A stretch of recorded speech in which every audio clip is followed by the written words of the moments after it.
वजीर आजम नरेंद्र मोदी उत्तर प्रदेश, मध्य प्रदेश और तमिलनाडु में बीजेपी उम्मीदवारों के लिए करेंगे इंतखाबी रैली। चेन्नई में होगा रोड शो। अमित शाह समेत तमाम स्टार कैंपेनर मुल्क भर में संभालेंगे मोर्चा।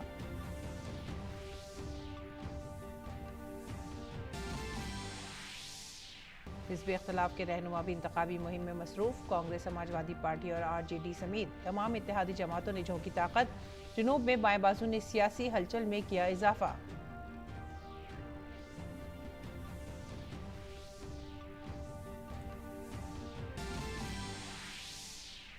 सीएए के निफाज पर रोक लगाने से मुतालिक अर्जी सुप्रीम कोर्ट में समाअत आज। पिछली समाअत में अदालत ने मरकजी हुकूमत से मांगा था जवाब।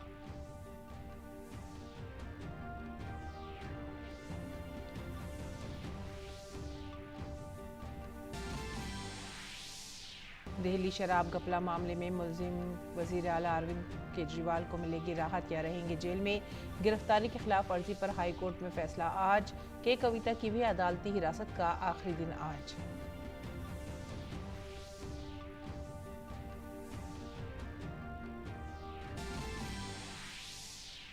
हिंदू साल नौ का आज से आगाज। चैत्र नवरात्र पहले दिन मां दुर्गा के शैलपुत्री शक्ल की पूजा। गुड़ी पड़वा, उगादी समेत दीगर त्योहारों की भी रौनक।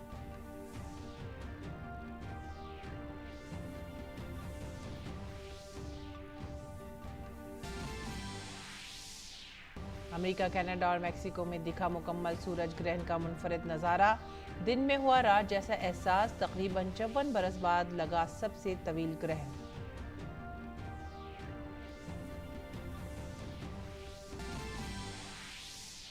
खेलों में भारतीय टेनिस स्टार सुमित नागल ने रकम की तारीख। Monte Carlo masters tennis tournament के पहले दौर का मुकाबला जीतने वाले बने पहले भारतीय खिलाड़ी।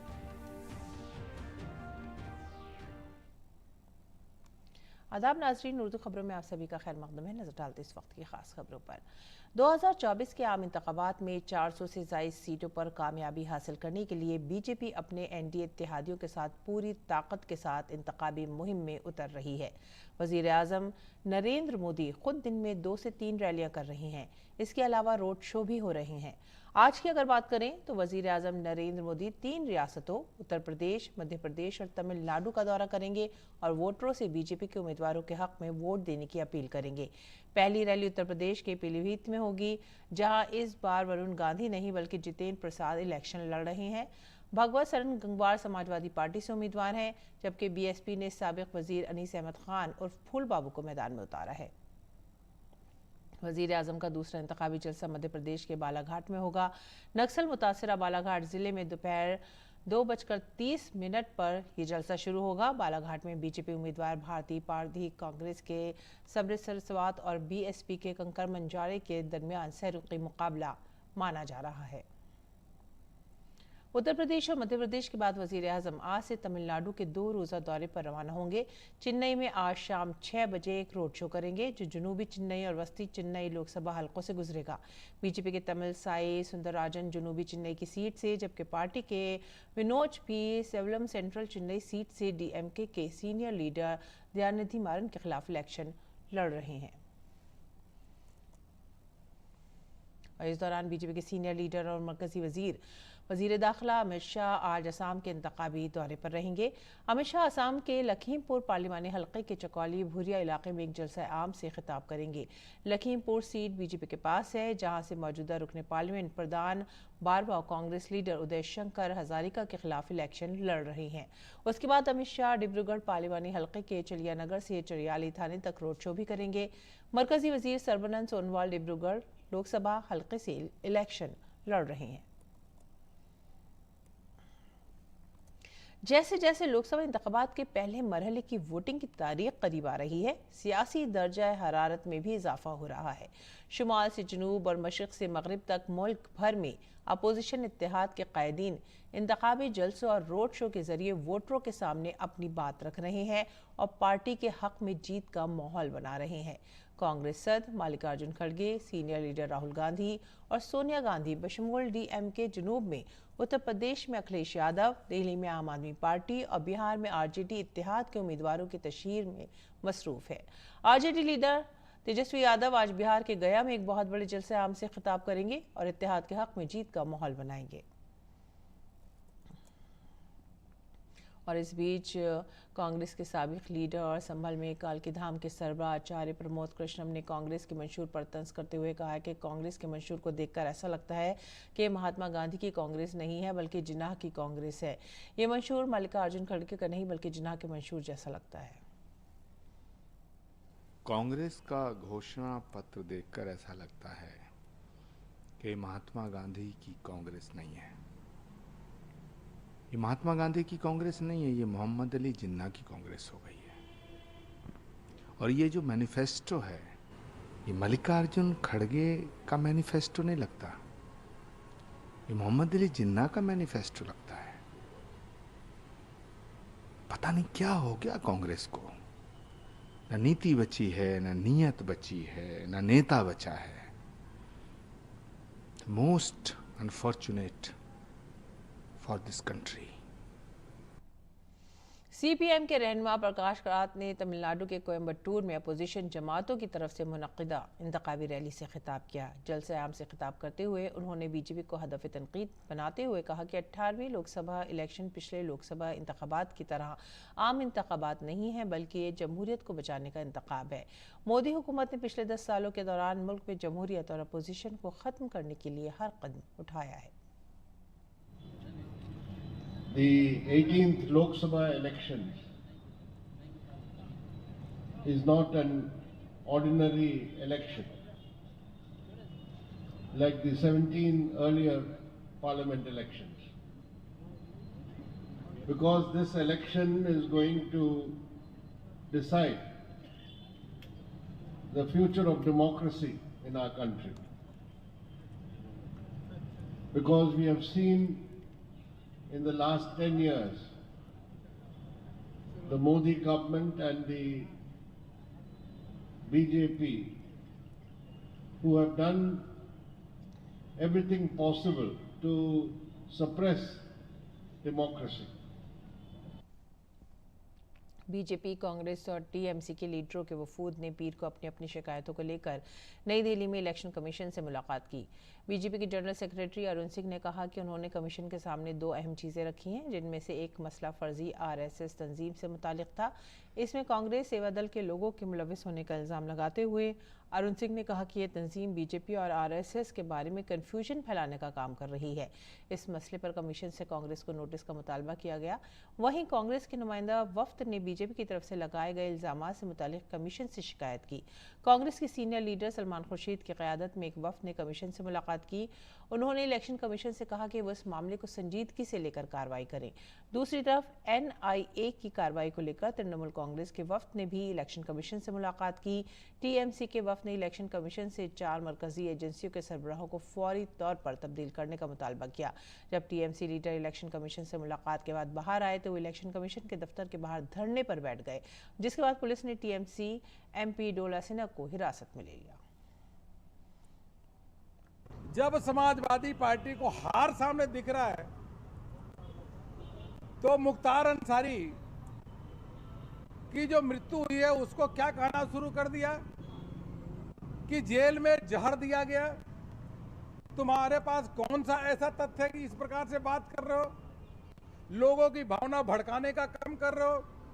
चुनाव का समय चल रहा है, इसलिए समाजवादी पार्टी चुनाव के समय किसी लोगों के धार्मिक भावनाओं को भड़का करके चुनाव का माहौल खराब करना चाहती है। हमने चुनाव आयोग से मांग किया है कि इनके खिलाफ तुरंत कार्रवाई करिए। हमने ये बात इलेक्शन कमीशन के समक्ष रखी है कि चुनाव के दौरान ये जो अधिकार है सेक्शन 69 के तहत वो मंत्रालय के पास नहीं होना चाहिए, वो चुनाव आयोग के पास होना चाहिए। और चुनाव आयोग हमारी बात से सहमत था।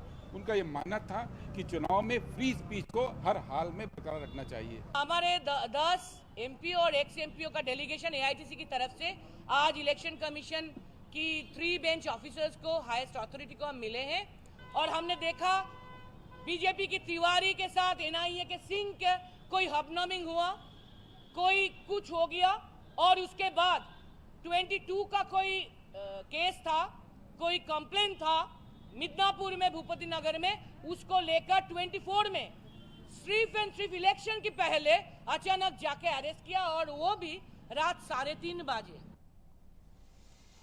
जैसे जैसे लोकसभा इंतखाबात के मरहले के लिए नाम वापस लेने के बाद 1625 उम्मीदवार मैदान में हैं। इलेक्शन कमीशन ने कहा है कि इनमें से 1491 मर्द और 134 खवातीन हैं।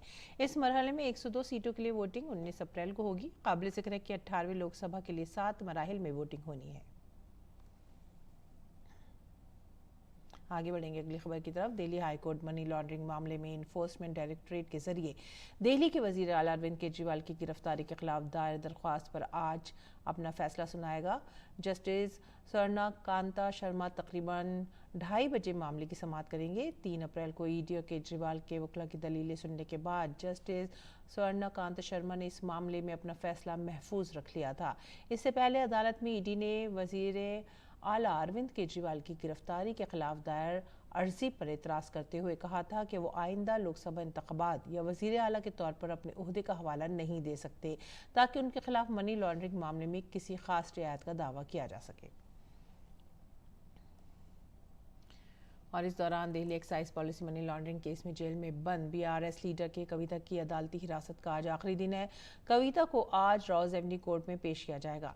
पिछली समाअत में कविता के वकील ने अदालत से बेटे के इम्तिहान की बुनियाद पर उबूरी जमानत देने की दरख्वास्त की थी, जिसे अदालत ने मुस्तरद कर दिया था। ईडी का इल्जाम है कि तेलंगाना के साबिक चीफ मिनिस्टर के चंद्रशेखर राव की बेटी कविता साउथ ग्रुप की एक अहम रुकन थी, जिस पर कौमी दारुलहुकूमत में शराब के लाइसेंस के बदले आम आदमी पार्टी को 100 करोड़ रुपए की रिश्वत देने का इल्जाम है। कविता को मरकजी तफ्तीशी एजेंसी ने 15 मार्च को उनकी रिहाइशगाह से गिरफ्तार किया था। शहरी तरमीमी कानून CAA के निफाज के बाद ही सुप्रीम कोर्ट में इस पर रोक लगाने की दरख्वास्त दायर की गई थी। ताहम गुज़िश्ता माह इन दरख्वास्तों की समाअत करते हुए सुप्रीम कोर्ट ने यह भी वाज़ेह किया था कि CAA पर फिलहाल रोक नहीं लगाई जाएगी। चीफ जस्टिस DY चंद्रचूड़ की सरबराही वाली बेंच ने कहा था कि दोनों फरीक 5 सफ़हात के तहरीरी मुख्तसर नोट जमा कराएं और मरकजी हुकूमत को 8 अप्रैल तक जवाब दें। दरख्वास्त में CAA के खिलाफ दलील दी गई है कि मजहब की बुनियाद पर तारिक वतन को शहरियत देने का कानून सेकुलरिज्म के बुनियादी उसूल की खिलाफ वर्जी है। शहरियत तरमीमी कानून के जरिए पहली बार मजहब की बुनियाद पर अफगानिस्तान, बांग्लादेश और पाकिस्तान से गैर कानूनी तारिक वतन को भारतीय शहरियत देने का इंतजाम किया गया है। मजहब की बुनियाद पर शहरियत देना आइन के आर्टिकल 14 और 21 की खिलाफ वर्जी है। मरकजी हुकूमत ने 11 मार्च को शहरियत तरमीमी कानून का नोटिफिकेशन जारी किया था। और अगली खबर जम्मू कश्मीर से। जम्मू कश्मीर में दहशतगर्दों ने एक बार फिर आम लोगों को निशाना बनाया है। श्रीनगर के शोपियां में दहशतगर्दों ने एक ड्राइवर को निशाना बनाया और गोली मार दी। जख्मी ड्राइवर का ताल्लुक दिल्ली से बताया जा रहा है। दहशतगर्द वारदात के बाद मौके से फरार हो गए। मौके पर पहुंची सिक्योरिटी फोर्सेस ने जख्मी ड्राइवर को इलाज के लिए करीबी अस्पताल मुंतकिल किया। डॉक्टरों ने जख्मियों को बेहतर इलाज के लिए श्रीनगर रेफर कर दिया। वाक़ई के बाद सिक्योरिटी फोर्सेस ने इलाके को की घेराबंदी कर दी और दहशतगर्दों की तलाश फिलहाल जारी है। नेशनल कोऑपरेटिव एक्सपोर्ट लिमिटेड ने UAE को कम कीमत पर प्याज बरामद करने के हवाले से एक अंग्रेजी अखबार के मजमून की तरदीद की है। नेशनल कोऑपरेटिव एक्सपोर्ट लिमिटेड का कहना है कि अखबार ने जानबूझकर ये मजमून उसका पहलू जाने बगैर उसकी छवि को दागदार करने के लिए शाया किया है। ये मजमून NCEL की इंतहाई शफाफ पॉलिसी पर तनकीद करता है, जबकि उसके मुखालफिन भी इदारे की इस पॉलिसी की तारीफ करते हैं। मजमून का ज़ेली उन्वान इम्पोर्टर एक्सपोर्टर की मिलीभगत जाहिर करता है कि जानबूझकर NCEL को बदनाम करने के लिए लिखा गया है। नीज़ ऐसा लगता है कि ये मजमून इजाफी पैदावार की बरामद के लिए कोऑपरेटिव सोसाइटियों की एक छतरी तंजीम बनने की तंजीम की कोशिशों को पटरी से उतारने के लिए भी लिखा गया है। ये बात हैरानकुन है कि 3400 मेट्रिक टन प्याज की बरामदी खेप अभी तक मुत्तहदा अरब अमीरात नहीं पहुंची है और ये 8 अप्रैल से 17 अप्रैल 2024 तक पहुंचेगी। इस वक्त मुत्तहदा अरब अमीरात में मार्केट की कीमतों का मुआवजा करना अमली नहीं है, लेकिन मफाद परस्तों ने इन कीमतों के तयन, किसानों को होने वाले नुकसान और बदउनवानी के इल्जामात के बारे में शोर मचाना शुरू कर दिया है, जो कि सरासर गैर मुंसिफाना है। और आगे बढ़ेंगे अगली खबर की तरफ। स्टेट बैंक ऑफ इंडिया ने मुफ्त सहूलियात के ऐलान के खिलाफ खबरदार करते हुए कहा है कि मुस्तकबिल में इससे सरकारी खजाने पर बोझ बढ़ सकता है। 3 रियासतों की मिसाल देते हुए SBI की चीफ इकनॉमिक एडवाइज़र सौम्या कांति घोष ने कहा है कि छत्तीसगढ़, झारखंड और राजस्थान में सालाना पेंशन वाजिबात का बोझ 3 लाख करोड़ रुपए का है। रिपोर्ट में कहा गया है कि इन रियासतों की टैक्स आमदनी के लिहाज से झारखंड पर पेंशन का बोझ 217%, राजस्थान पर 190% और छत्तीसगढ़ पर 207% है। रिपोर्ट में बजट से अलग रियासतों के कर्ज पर भी सवाल उठाया गया है, जो उनके अपने इदारों से लिए गए हैं और जिसकी जमानत रियासतों ने दी है। इस तरह का कर्ज 2022 तक GDP के 4.5 तक पहुंचने का इम्कान है। रिपोर्ट में मजीद कहा गया है कि अगर मुफ्त सहूलियात के साथ इत्तफाकी खराजात का बोझ भी शामिल कर लिया जाए तो ये तमाम रियासतों की मजमूई रियासती घरेलू पैदावार का 10% बन सकता है।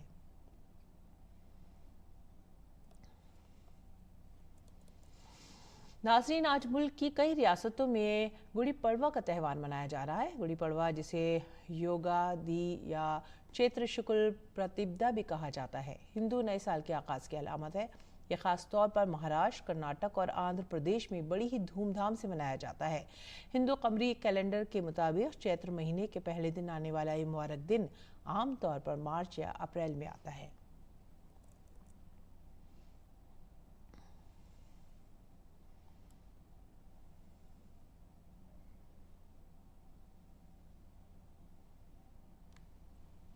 चैत्र नवरात्रि का आज पहला दिन है। आज माँ की पहली शक्ल माँ शैलपुत्री की पूजा करने की रिवायत है। आज के दिन कलश लगाने के बाद माँ की पूजा अर्चना, मंत्र और आरती का जाप करके माँ शैलपुत्री का आशीर्वाद हासिल किया जाता है। माँ शैलपुत्री को हिमालय की बेटी कहा जाता है। शास्त्रों के मुताबिक माँ शैलपुत्री के रस्म और रिवाज के मुताबिक पूजा करने से इज्जत में इजाफा होता है। अच्छी सेहत के साथ खुशी और खुशकिस्मती भी आती है।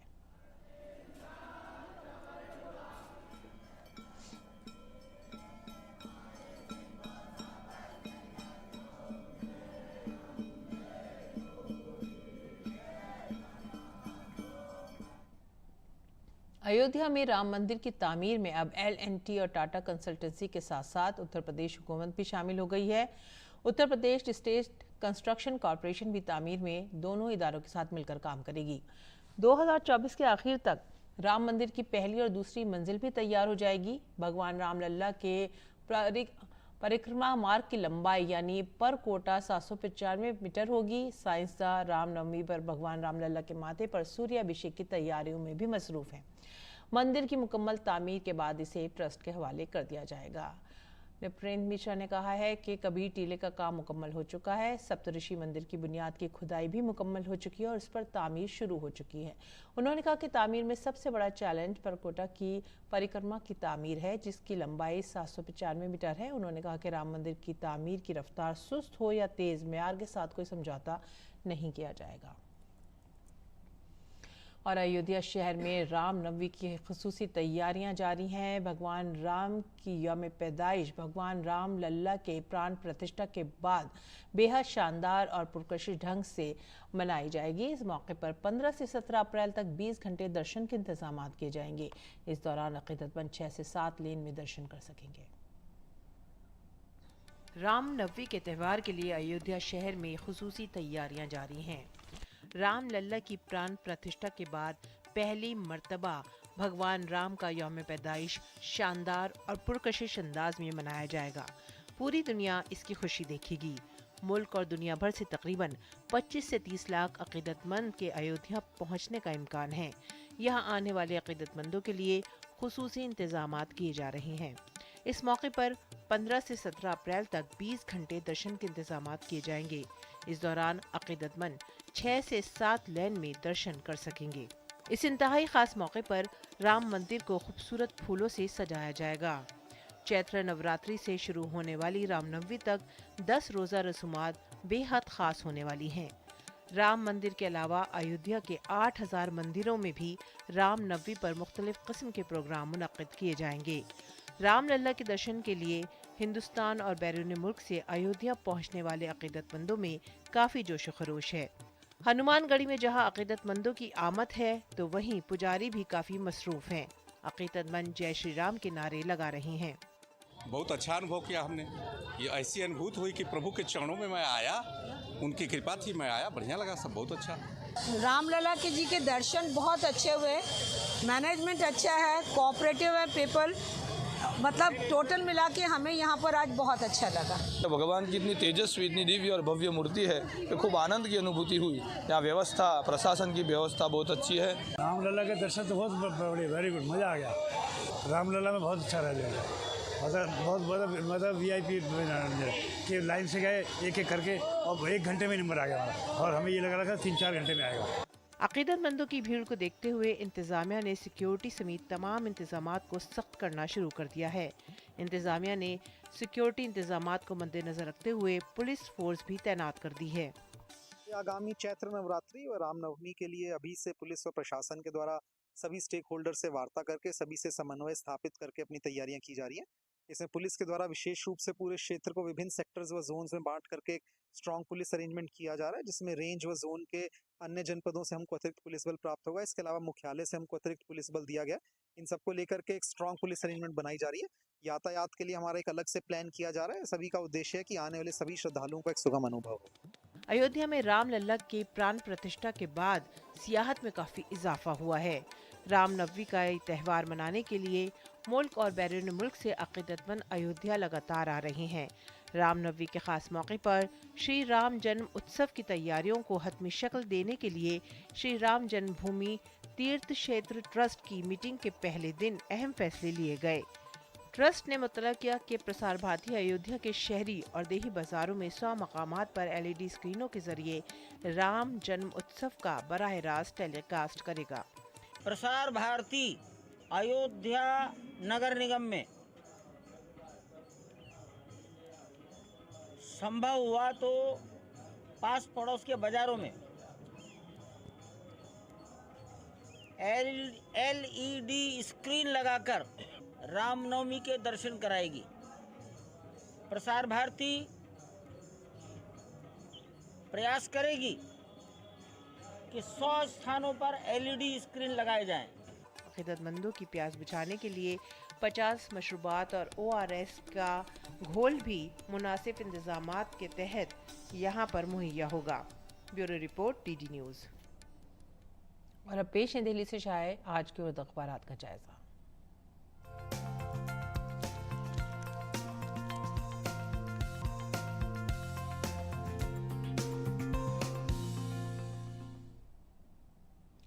और उर्दू अखबारात के जायजे में जो पहली सुर्खी हम ले रहे हैं वो है रोज़नामा राष्ट्रीय सहारा से, और ये केजरीवाल से मुतालिक है।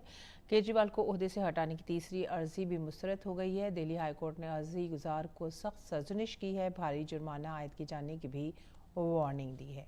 उसके बाद की सुर्खी रोज़नामा राष्ट्रीय सहारा से, और यह है वज़ीर आज़म मोदी ने फिर से कांग्रेस के मंशूर को निशाना बनाया है। वज़ीर आज़म ने कहा है कि कांग्रेस के मंशूर पर मुस्लिम लीग की छाप है। और तीसरी सुर्खी कांग्रेस के मंशूर से मुतालिक, जिस पर वज़ीर आज़म के तबसरे पर खड़गे काफ़ी बरहम नज़र आए। उन्होंने एहतजाज दर्ज किया। सख्त रद्द-ए-अमल सामने आ रहा है कांग्रेस लीडरान का इस नुक्ताचीनी पर। आगे बढ़ते हैं अगली खबर की तरफ, और ये है इनकलाब से। यूपी के साबिक DGP BJP में शामिल हो गए हैं। अपनी बीवी के साथ विजय कुमार ने BJP में भी शमूलियत इख्तियार की, और उन्होंने BJP में शमूलियत के बाद मोगी और योगी राज में नज़्म व नक़्द की सूरत हाल की तारीफ़ की है। इनकलाब की अगली सुर्खी, हमने कांग्रेस के लूटने के लाइसेंस को मनसूख कर दिया, वज़ीर आज़म नरेंद्र मोदी। वज़ीर आज़म नरेंद्र मोदी ने कहा है कि 2014 से पहले बहुत बड़े बड़े घोटाले होते थे और बदउनवानी का राज था। हमने अब कांग्रेस के लूटने के इस लाइसेंस और बदउनवानी को मनसूख कर दिया है। आगे बढ़ेंगे अगली सुर्खी की तरफ। सऊदी अरब में शवाल का चांद नज़र नहीं आया है। मुमलिकत में 10 अप्रैल को अब ईद मनाई जाएगी। और इसके बाद सहाफ़त की अगली सुर्खी, इंडी इत्तेहाद के लीडर बेल पर हैं या जेल में। JP नड्डा का बयान। उन्होंने कहा है कि सियासत में बदउनवानी और कुंभ परवरी के अलमबरदार इंडी इत्तेहाद के ज़्यादातर लीडर या तो जेल की हवा खा रहे हैं या फिर बेल पर रिहा हुए हैं। और उसके बाद की जो अगली खबर हम ले रहे हैं वो है हमारा समाज से, कि कविता की अबूरी दरख्वास्त की ज़मानत खारिज हो गई है। आज उनको दोबारा से अदालत में पेश किया जाएगा। इसके बाद की अगली खबर भी हमारा समाज से, मध्य प्रदेश के कबायलियों के दरमियान राहुल गांधी इंतखाबी जलसा करेंगे। ये थे आज के उर्दू अखबारात, उनसे जुड़ी चंद सुर्खियाँ। और अब आलमी खबरों पर नज़र डालेंगे। ईरान के वज़ीर ख़ारजा हुसैन अमीर अब्दुल्ला बयान ने शाम के दारुल हुकूमत में दमिश्क में ईरानी कौंसल खाने का इफ्तिताह किया। इसराइली फ़िज़ाई हमले में कौंसल खाना तबाह हो गया था। इस हमले में सिफारत खाने से मुल्हिक कौंसलर की इमारत को तबाह कर दिया गया था और 2 आला कमांडरों समेत 7 ईरानी फ़ौजी अफसरान की मौत हुई थी। अक़वाम मुत्तहिदा और यूरोपीय यूनियन ने सिफारती कंपाउंड्स पर हमलों की शदीद मज़म्मत की है। रूस की अगर बात करें तो रूस ने यूक्रेन के कई इलाकों में एक के बाद दिक्रे कई हमले किए हैं, जिनमें 5 अफराद की मौत की खबर है। यूक्रेन के जनूबी शहर ज़ापोरिज़िया में मिसाइल हमले में 3 अफराद हलाक और कम अज़ कम 8 अफराद ज़ख्मी हुए हैं। हुकाम ने बताया कि एक सनती इमारत, 7 अपार्टमेंट ब्लॉक्स के साथ साथ तिब्बी और तालीमी सहूलियात को भी नुकसान पहुँचा है। शुमाली सुमी के इलाके के कस्बे पर 4 बम गिरे हैं, जिनमें एक खातून हलाक और 3 दीगर अफराद ज़ख्मी हुए हैं। सदर श्रीलंकी ने रात गए एक वीडियो पैगाम में कहा कि हमले में 15,000 की आबादी वाले शहर के मरकज़ को निशाना बनाया गया और शाम तक इमदादी कार्रवाइयाँ यहाँ पर जारी थी। इलाका इंतज़ामिया का कहना है कि दुकानों और सिटी कौंसिल की इमारत को भी नुकसान पहुँचा है। इस साल का पहला मुकम्मल सूरज ग्रहण शुमाली अमेरिका में हुआ। मुकम्मल सूरज ग्रहण मैक्सिको, अमेरिका और कनाडा के दरमियान 185 किलोमीटर के फासले पर देखा गया।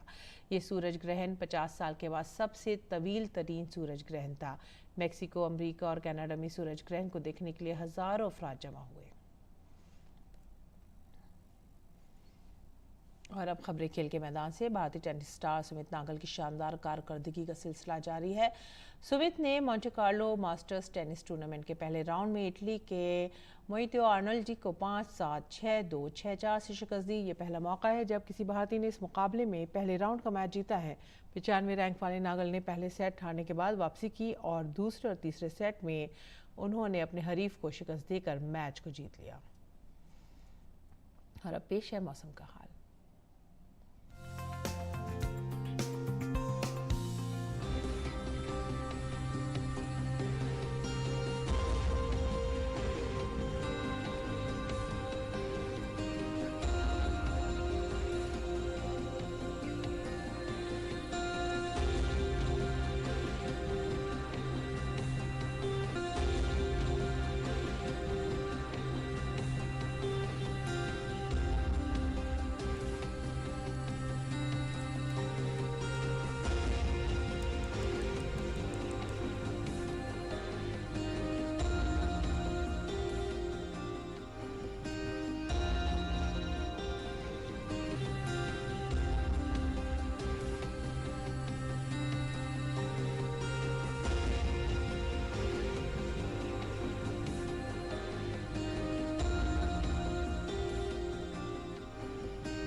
और इसी के साथ ही आप हमारी पूरी टीम को दीजिए इजाज़त।